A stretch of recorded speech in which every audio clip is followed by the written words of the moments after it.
my loves, what it do? You already know the hair vibes, so let's get into it. Alright guys, Nisi Poo is in the building, and as you can see, she has done the big chop. Today we are doing a protective quick weave style so that she can continue to grow her hair. Be sure to subscribe and hit that notification bell so that you can be updated on the link check. But until then, let's get into it. Today's braid down consists of all straight backs with one braid going across the nape. Right now I'm using a liquid cap on all of the braids and along the edges. I want to make sure I do not apply any liquid cap wherever my closure would be, so keep that in mind.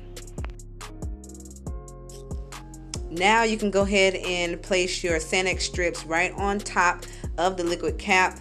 I'm just using one strip, stretching it around the hairline, and then I'm just going to piece in the remaining areas.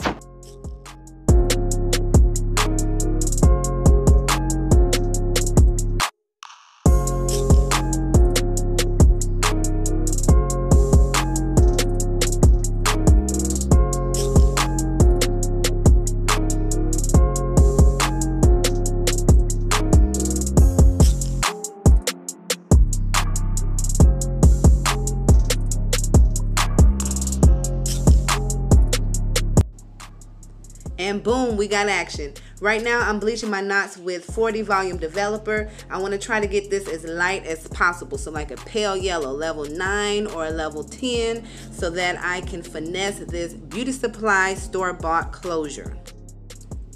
After your knots are bleached, go ahead and shampoo it out with a purple shampoo, or you can just use purple dye inside of any shampoo. I like to do it this way so that I can control the amount of pigment that I use. Sometimes I need it to be lighter purple, sometimes I need it to be darker, so this is the best way that I know how.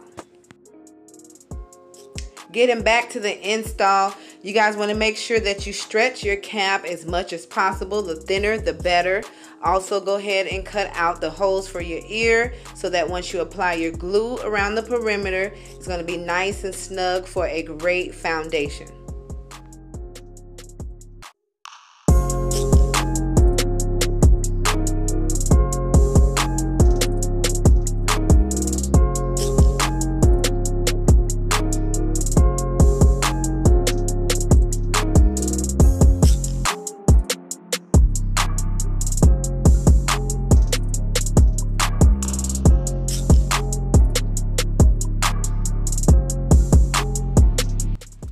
Once your foundation is laid, it's time to go ahead and add the tracks behind the ear.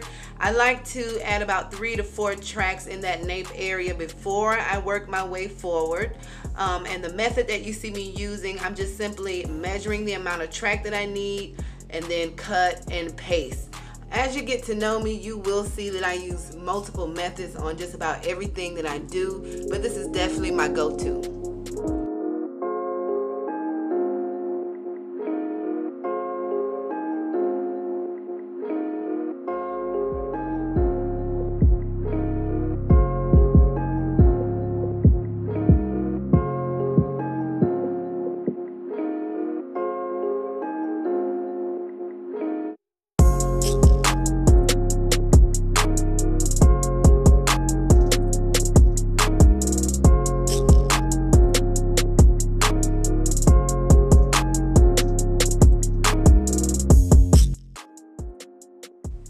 Starting in the sideburn area, you want to go ahead and glue your tracks from one side to the other, making sure that you repeat the same pattern all the way up the hairline until you reach where your closure would be.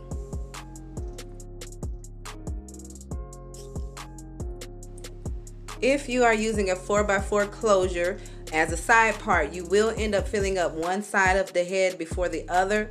Once that happens, I just take the rest of my track from behind that closure to the front, to the other side. So all I'm doing right now is just doing a C-shaped pattern to fill in the remaining of that space.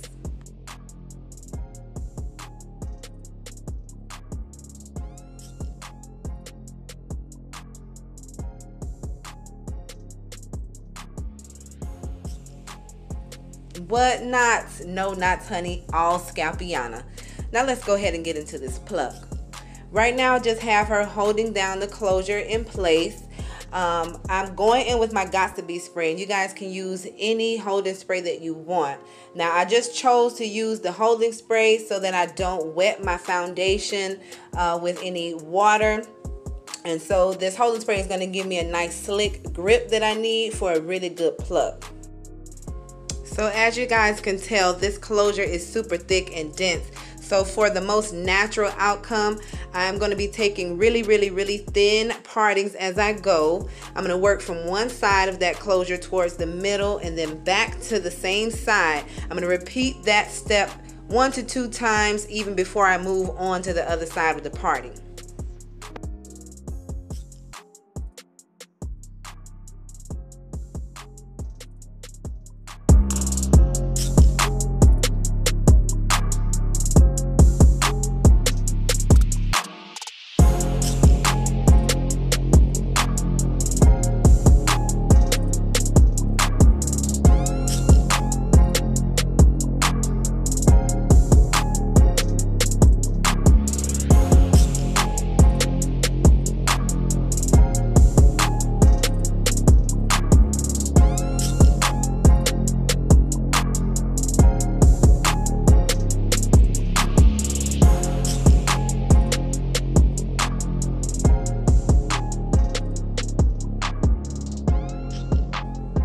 Okay, so I have made an executive decision and chose to apply this glue directly on her skin, and this is the reason why. Number one, I have enough forehead space, so it definitely would not be on her hair at all.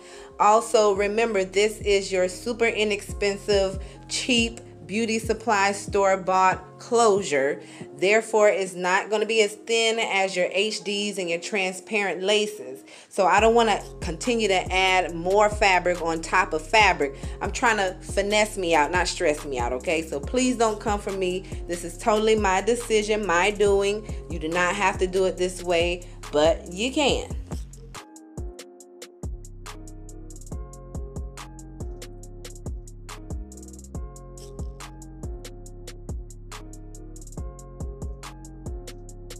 So once you have applied about 3 layers of glue, let it dry completely and then go ahead and tack down your closure.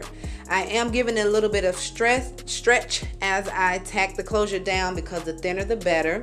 And then I'm just going to go back in with my comb, combing everything back, pressing everything down with the back end of my comb, and then I'm going to apply heat, warm heat, with the fan on high.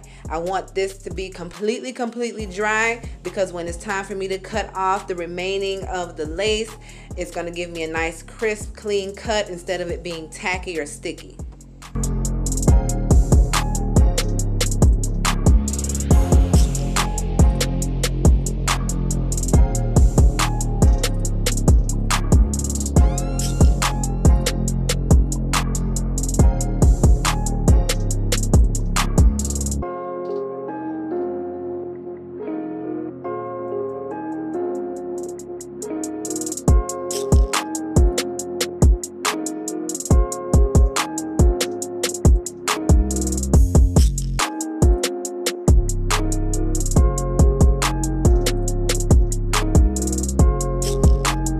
Don't forget to part out your baby hairs before you lay it down with your elastic band for that ultimate meltdown.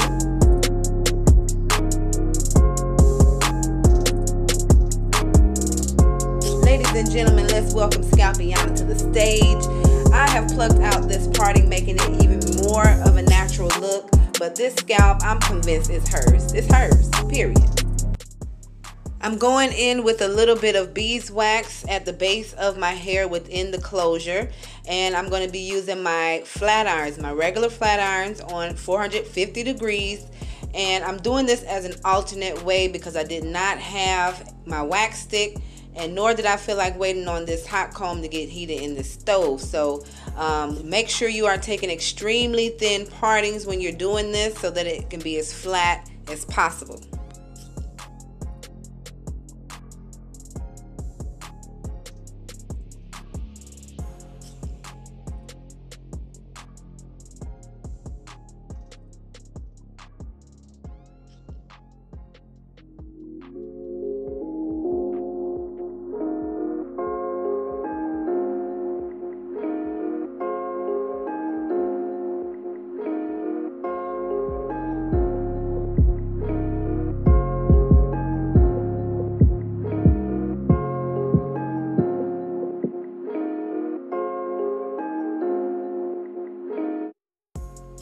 Cut your baby hairs to your desired length, and I'm choosing to go ahead and just cut them straight down so that I can get more of a boxy effect when I swoop it versus a rounded swoop.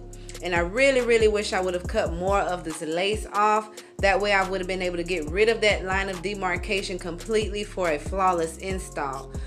We just got to pay attention to all the very small details when it comes to trying to finesse a more cheap or affordable, inexpensive, whatever you want to call it, these thicker laces. Honestly, it's the improvement for me, guys. Before, as you can see, this lace was really thick and dense. Now we have put niece in the game. We got action.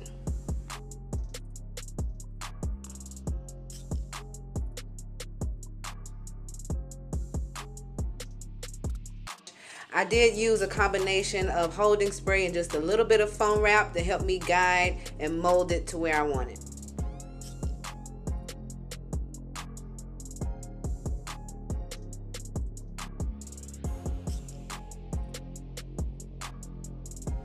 Now let's go ahead and get into this cut.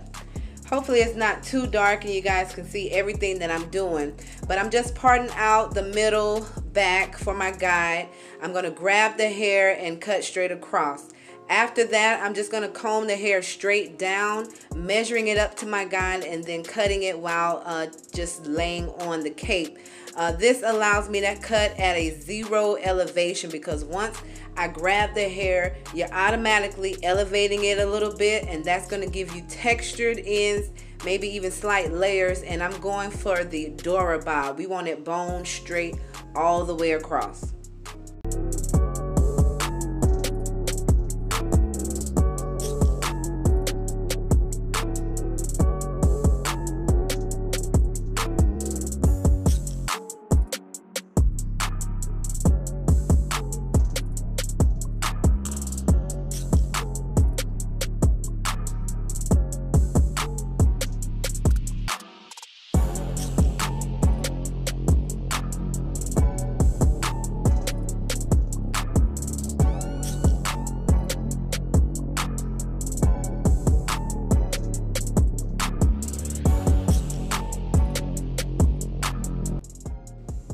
Don't forget to go back and have your client bend their head down so that you can clean up all the hairs underneath. And you can also have them stand up so that their shoulders are more relaxed and you get a more precise cut.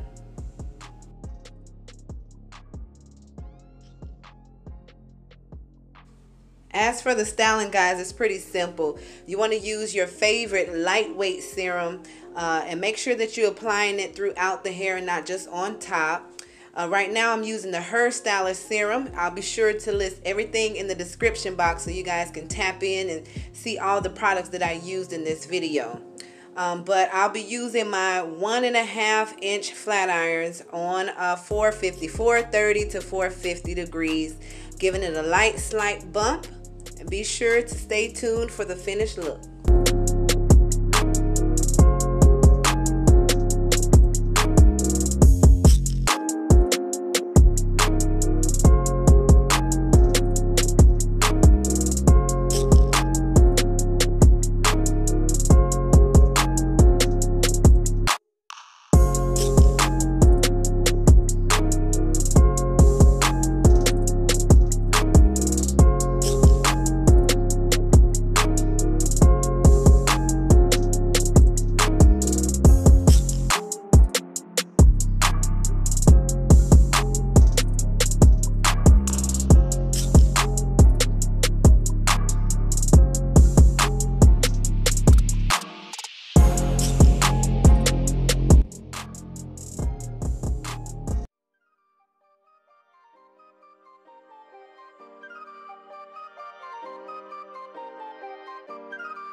Giving the girls very much not stiff. Thank you guys so very much for staying tuned and watching. Go ahead and bless your favorite YouTube newbie with a like, comment, and subscribe, and I promise I'll be loving on you back.